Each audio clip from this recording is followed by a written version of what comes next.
الله أكبر الله أكبر.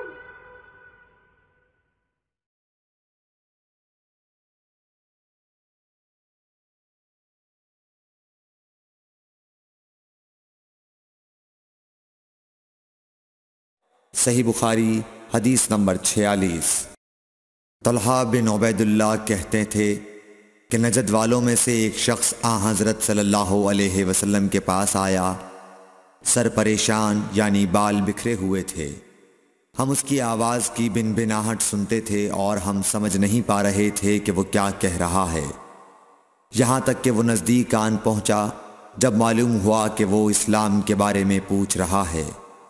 حضرت صلی اللہ علیہ وسلم نے فرمایا کہ اسلام دن رات میں 5 نمازیں پڑھنا ہے۔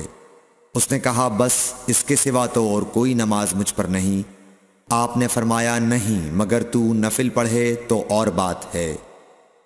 حضرت صلی اللہ علیہ وسلم نے فرمایا اور رمضان کے روزے رکھنا۔ اس نے کہا اور تو کوئی روزہ مجھ پر نہیں ہے۔ آپ نے فرمایا نہیں مگر تو نفل روزے رکھے تو اور بات ہے۔ طلحہ نے کہا اور حضرت صلی اللہ علیہ وسلم نے اس زکوٰۃ کا بیان کیا۔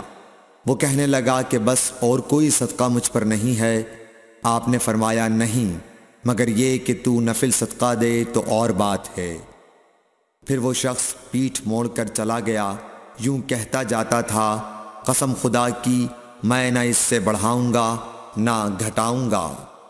حضرت صلی اللہ علیہ وسلم نے فرمایا اگر یہ سچا ہے تو اپنی مراد کو پہنچ گیا۔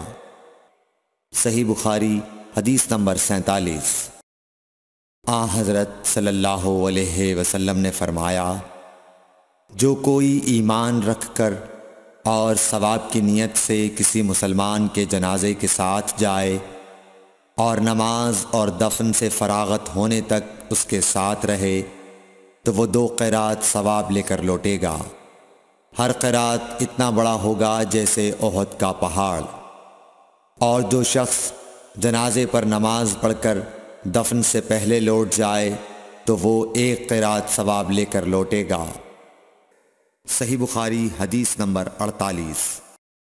حضرت صلی اللہ علیہ وسلم نے فرمایا کہ مسلمان کو گالی دینے سے آدمی فاسق ہو جاتا ہے اور مسلمان سے لڑنا کفر ہے۔ صحیح بخاری حدیث نمبر 49۔ حضرت صلی اللہ علیہ وسلم اپنے حجرے سے نکلے، لوگوں کو شب قدر بتانا چاہتے تھے وہ کون سی رات ہے۔ اتنے میں 2 مسلمان آپس میں لڑ پڑے۔ آپ صلی اللہ علیہ وسلم نے فرمایا میں تو اس لیے باہر نکلا تھا کہ تم کو شب قدر بتلاؤں، اور فلاں فلاں آدمی لڑ پڑے تو وہ میرے دل سے اٹھا لی گئی، اور شاید اسی میں کچھ تمہاری بہتری ہو، تو اب ایسا کرو کہ شب قدر کو رمضان کی 27ویں، 29ویں اور 25ویں رات میں ڈھونڈا کرو۔ صحیح بخاری حدیث نمبر 50۔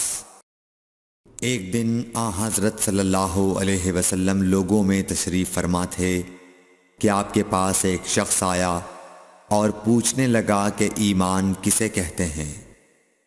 آپ صلی اللہ علیہ وسلم نے فرمایا کہ ایمان یہ ہے کہ تم اللہ پاک کے وجود اور اس کی وحدانیت پر ایمان لاؤ، اور اس کے فرشتوں کے وجود پر، اور اس اللہ کی ملاقات کے برحق ہونے پر، اور اس کے رسولوں کے برحق ہونے پر، اور مرنے کے بعد دوبارہ اٹھنے پر ایمان لاؤ۔ پھر اس نے پوچھا کہ اسلام کیا ہے؟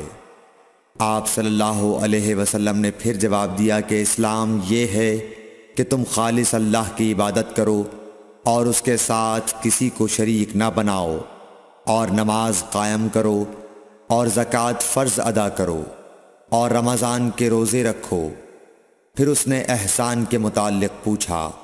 آپ صلی اللہ علیہ وسلم نے فرمایا احسان یہ ہے کہ تم اللہ کی عبادت اس طرح کرو گویا تم اسے دیکھ رہے ہو۔ اگر یہ درجہ نہ حاصل ہو تو پھر یہ تو سمجھو کہ وہ تم کو دیکھ رہا ہے۔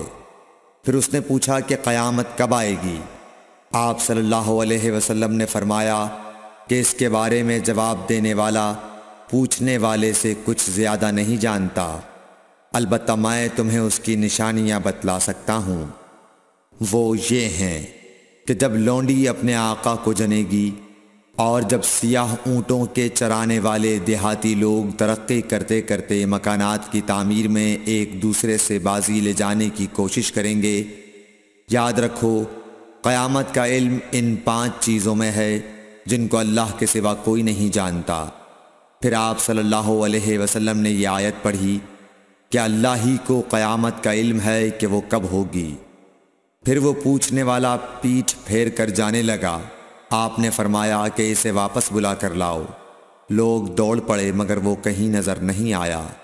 آپ صلی اللہ علیہ وسلم نے فرمایا کہ یہ جبرائیل علیہ السلام تھے جو لوگوں کو ان کا دین سکھانے آئے تھے۔